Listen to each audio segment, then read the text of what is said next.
masvika ndiri kuona baba vandiri mutaure kwatiri tose svikai pano pandiri sekuru. Amai ngauya gari pacheya ine ndimumwe wechitatu yataura ngauya gari pacheya pamusoro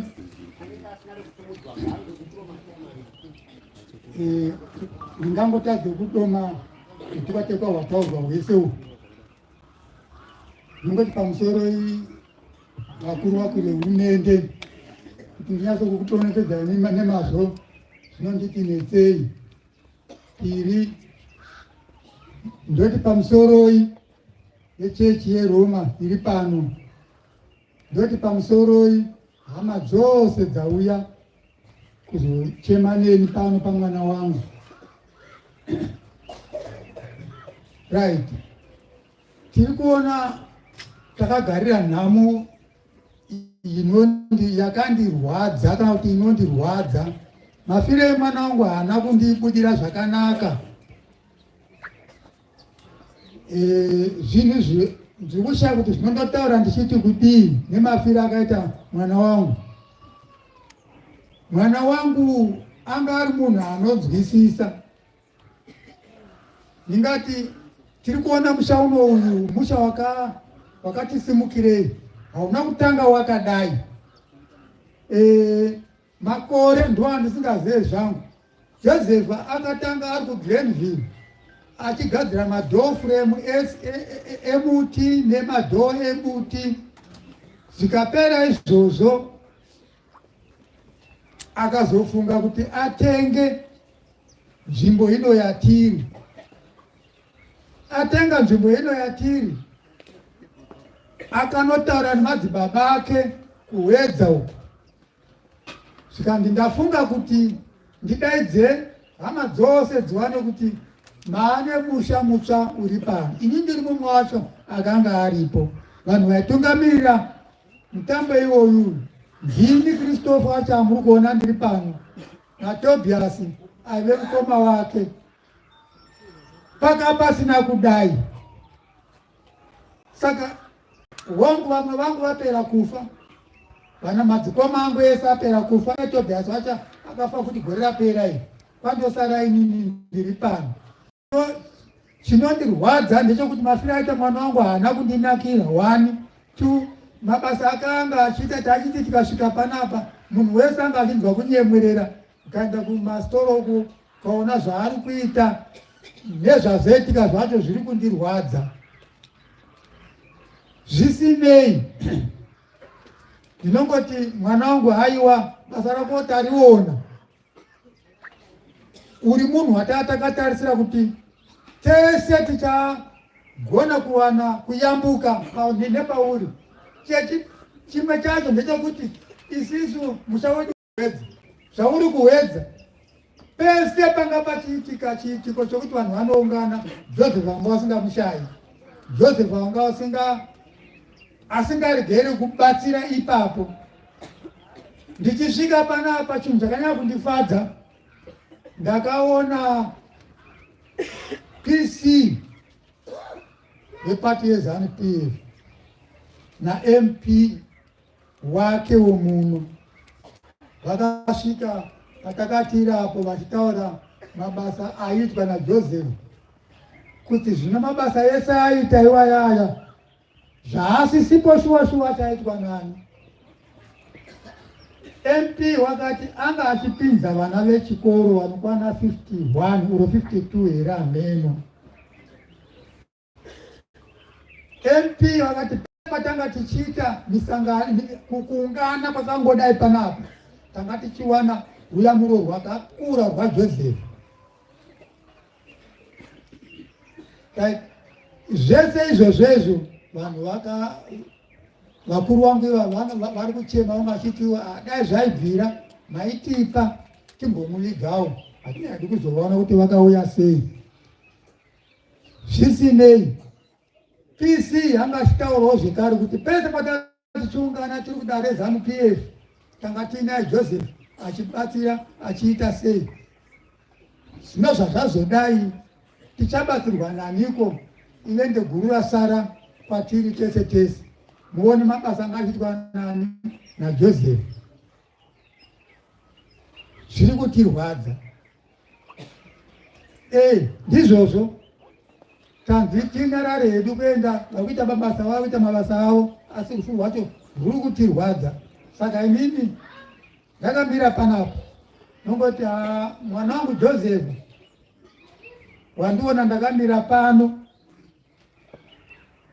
famba hako nerugare, asi rufu rwako rwatirwadza, rufu rwako rwatirwadza.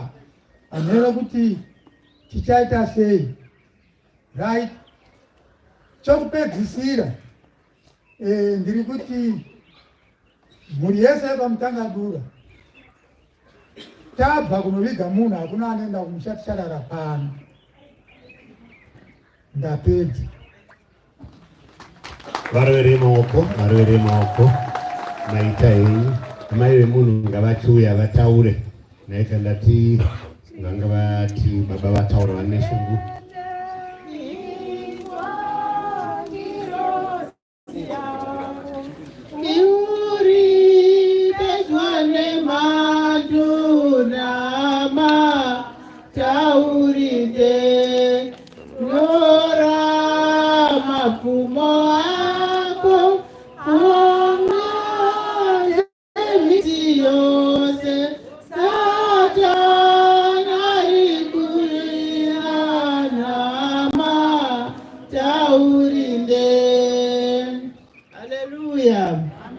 Haleluya.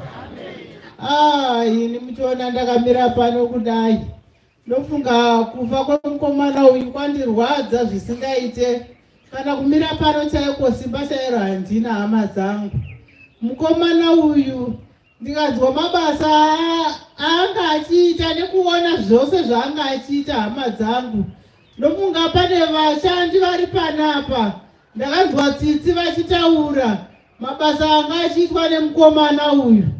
Vanotaura kuti vamwe vane 30 years vaine mukomana uyu, achivatora semhuri yake. Vakomana vari kurwadziwa kuti saka tichawana baba here vachatimirira saizvozvi, vachawanikwa vachitiyambutsa zambuko ratange tichiyambutswa naJoseph. Vana ava vari kurwadziwa, hama dzangu. Ini ndiri kurwadziwa samai vake kuti mwana wangu nekuibata kwaanga achiita pasi pano, ndofunga kuti nyika yose yandengendeka nekurwadziwa nezvange zvichiitwa nemukomana uyu. Ndinongokumbira Joseph kuti mwanangu, nezvakaitika pauri wasiya chironda mwanangu kwatiri, chinotirwadza, asi nokumbira hangu mwanangu kuti iwe chifamba hako nerugare, chifamba hako nerugare mwanangu, ndatenda. Amai maita zvakanaka kwakuuya mudzimai. Vangotanga kubvunza kuti mudzimai upi? Kwakuuya mudzimai. Mazvinzwa ka? Upi? Iye tinotenda. Pamsoroi vakuru vecheche baba zvemweya, pamsoroi vakuru vedu veZANU-PF vatitsika pano, pamsoroi ndinokwanzokudza varoora kavanoti pamvura nevakuwasha wedu, ndiri kuti pamsoroi. Ini ndakamira pano ndiri mudzimai waJoseph. Ndiri kurwadziwa nekufa kwaita murume wangu Mutangadura. Munhu anga aine rudo pamhuri yake yese, anga asingaratidze kuti uyu ndiani. Nyangwe takasvika pano, ini ndogara kuNyagura, takatora mapuraziso. Ndaitonzi mai guru mukaka, mai guru ndaiwanzofarira guru, mai guru ndototi aiwa ndiri kutorida ndigirei, murume uyu tarasikirwa. Nhamo dzese dzekumusha kwedu haana nhamo yaakamborova murume uyu. Aingouya tichibatsirana pamwe chete. Saka ini ndinoti tarasikirwa nemurume wangu Joseph. tiri kurwadziwa zvikuru. Saka ndinoti nifambako zvakanaka Joseph Murunyarariro, handina mazwa akawanda, ndiri kugumirwa chekuti nditaura ndiri kuchishayiwa. Because inai wanzonditi Yondo, ndakafona nzi yes Yondo pafoni ndozvaindiita. Saka tarasikirwa isu. Saka ndinoti naiwa yangu Joseph fambako zvakanaka. Varwere maoko ava mani vari kugona kutaura, hapana ari kupoya, hapana ari kurabhora kupi kunze. Iko zvinezvi kwakuuya vana vakomana, kouya vana vasikana. Pavana vakomana, one ndiye achataura akamira vana vakomana. Makaya makamira mese, kana muri vatatu, kana muri vana, kana muri vashanu, asi one ndiye anotaura. The same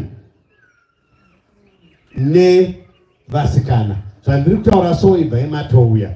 Ndaikukumbirai kuti murege kutaura upenyu baba vakaberekwa gore rakati, vakadzidza vakati pane official document riripo richauya kuzoverengwa richinyatsodoma nemazvo, ratiri kukumbira kuti musaite preempt. Munongotaura kuti tairobhwa zvikuru, taiitiswa mahomework. Vana vakomana ngavauye, vana vasikana ngavauye.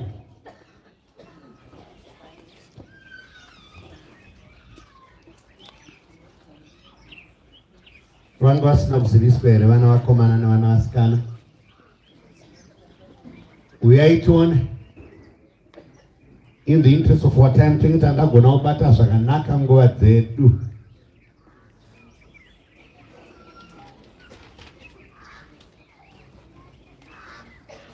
Alright, vana vachiuya, regedzai tidzosere zvakare kuna Reverend kuti vadaidze vari kutevera on the list. Vana vakomana nevasikana muchiuya tinotenda. Zvita hii tinotenda Reverend. Paye zvinota kuda kudeedza Mai Bunu vanenge vakamirira vemumhuri nevakoma vavo kana kuti nevaning'ina vavo, vachingopedza ivavo vadanzwa mukoma wavo Sekuru Nathan, vabva vauya vese ngavagadzirire vatofamba iye zvino. Vachipedza ivavo wechitatu anoteera tinenge tichida muzukuru Elaine nevamwe vazukuru vose. Ndochingoti Elaine and company yacho ndinostara iroro, mouya mugara kunoku, asi tinenge tichingoda kuti munhu ataure saizvozvo. Mai Bunu, uyai henyu kuno. Sekuru Nathan muchigadzirira, muzukuru Elaine nekampani yake achigadzirira. Mazvita henyu.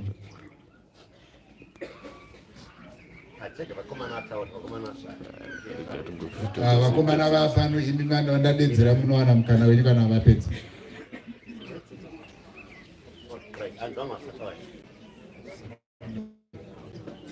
Uyai henyu zviri kuorongeka zvoka. Uyai henyu. Garwa dare pano pakanzi ninga achataura. Please, ndaikumbirisa vanzi vaya vataure. Vana vasikana nevanakomana, ronganai muye mumira. Mukoma Elliot achatibetsera kuti ari kutaura pavana vakomana ndevatu, pavana vasikana ndevatu. Ndizvo naika semwana mukomana mukuru tinoteera chaanenge ataura. Pano pataurwa nzi Mai Bunu, kouya mukoma Nathan. Mukoma Nathan, uyai.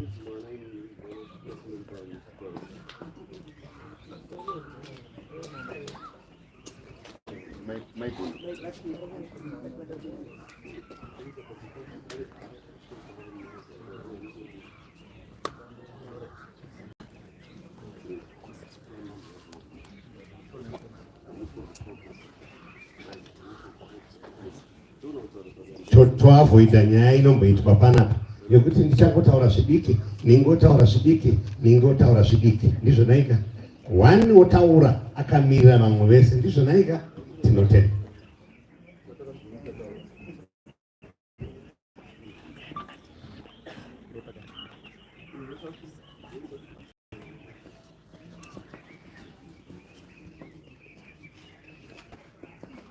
Regai nditi pamusoroi hama neshamwari muri yekwaMutangadura, pamusoroi vana baba vedu, pamusoroi chechi, utungamiri hwemusangano hweZANU-PF vatikuta pano, ndoti pamusoroi regai ndingotendawo upenyu hwakararama hanzvadzi yangu. Upenyu hwanga hwakanaka sekutaura kwazvaitwa naMC kuti regai kutaura kwamakabva, asi pane padiki diki pane kwatakabva, kuti pane kwatakabva tichidzidziswa rudo nevabereki. Zvatoreva kuti rudo rwakanga rwune mukoma uyu pane kwarwakabva. Pane kana mukange maona mauda kutsauka tsauka, munozofunga baba vedu namai vedu vatiudza kuti kana makuda kuti umwe akangaisa umwe agona, munoimba kuti mazwi akanaka haafe. Saka zvakadaro isusu tiri panapa, regai tingoimba rwo irworwo tichibva ranogara pasi. Mazwi akanaka haafi, haafi. Mazwi akanaka haazofi. Good words shall never die, never die, never die. Good words shall never die, shall never die. Ndiwo mazwi akanaka atairarama muno, ndiwo mazwi akanaka akaita kuti mukomana uyu mbiri yake itekeshere. Takanga takadyarwa nababa namai sekuru nambuya Mutangadura kuti kana maakurarama garai muri muna Jesu, zviziva kuti mazwi akanaka hachinhu chisingafe. Saka regai titende nguva yatakararama nehanzvadzi yedu semhuri. Mazvita henyu handizokupfuurira mberi, ndamba chikokutenda ichidzosera mbiri kunaiwo Jehovha kuti vakatora mwanawo nenguva yakafanira kwavari, kunyange zvichitirwadza kuti hatisina hama inoti Josefu, asi kudenga tichazorosangana kana Mwari vari mubatsiri. Amen.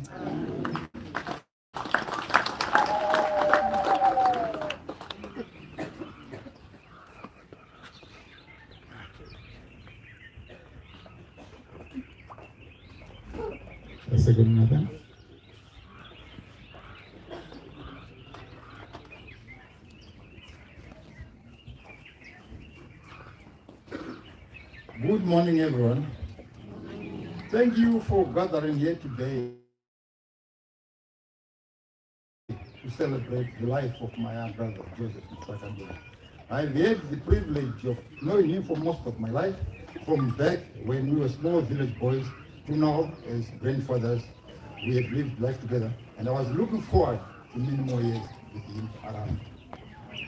Many people may not know that Jose and I were not biological brothers. We were cousins. But growing up, our mothers were so close, which inevitably led us to be close as well. For a long time, I used to think he was older than me until I overheard our mothers mentioning his birth date and realized he was Kamfana Kangu by all of 2 months. In a space of 9 days, he had come and supported and loved our daughter Rumbi as Herora and at a Herora, and then he was gone. I'm so grateful for that moment. It was as if he felt he had done more things to do before he went home to rest, unfortunately in a gruesome way. But this was always him. He loved our family and made sure that at the heart of everything, we were first. Jose was incredibly industrious and as such an astute businessman. He built everything from the ground up, from being a carpenter back in our village. He has contributed to Mutangadura name being known across the country. When you mention the name Mutangadura, 9 times out of 10, the response you get it, ndimo kwa Mutanga Spanyama. Nyama. Nyama hiyo inonaka. He had a big role to play in shaping the meat lovers landscape of Zimbabwe. He perfected the art of creating an atmosphere in which people could feel relaxed, enjoy quality time with friends and family, or even just unwind from the stresses of everyday life. In the past few years, he had really expanded the business to include things like events and so forth. With all his success, my brother was a generous guy, a pillar in the community. He supported various people and families. Some of you are here because of the impact he had on your lives or on your children's lives. There are people we have worked on the farm for decades, and they've stayed because of this kind of a person he was. He took an interest in people and their lives, and always added a touch of humor everywhere he went.